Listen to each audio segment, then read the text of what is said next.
السلام علیکم ورحمۃ اللہ وبرکاتہ۔ پیارے دوستو، ہمارے پیارے نبی کریم صلی اللہ علیہ وسلم کی 5 پیاری حدیث آپ کے سامنے پیش کروں گا۔ آپ سب بھائیوں سے گزارش ہے کہ ان حدیث کو یاد کر لیں اور اپنے دوستوں کے ساتھ بھی ضرور شیئر کریں۔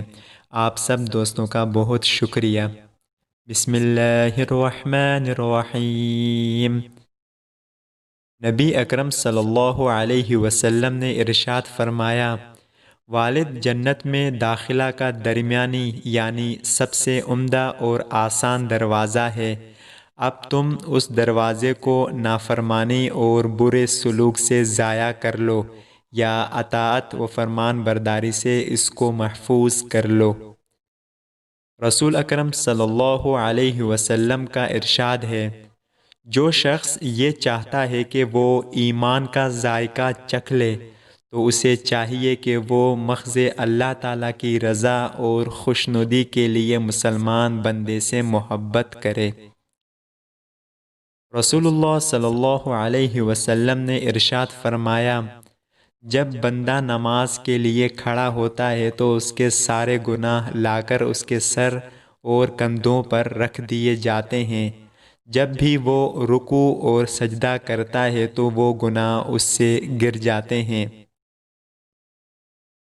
حضرت حسن رضی اللہ عنہ سے پوچھا گیا کہ آپ کو رسول اللہ صلی اللہ علیہ وسلم کی کوئی اہم بات یاد ہے؟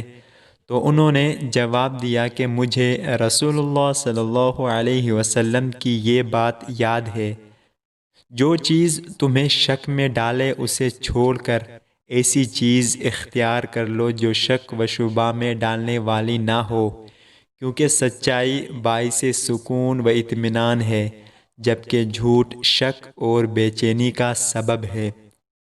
رسول اللہ صلی اللہ علیہ وسلم نے ارشاد فرمایا، قیامت کے دن میری شفاعت سے سب سے زیادہ فیضیاب ہونے والا وہ شخص ہوگا جو سچے دل سے یا سچے جی سے لا الہ الا اللہ کہے گا۔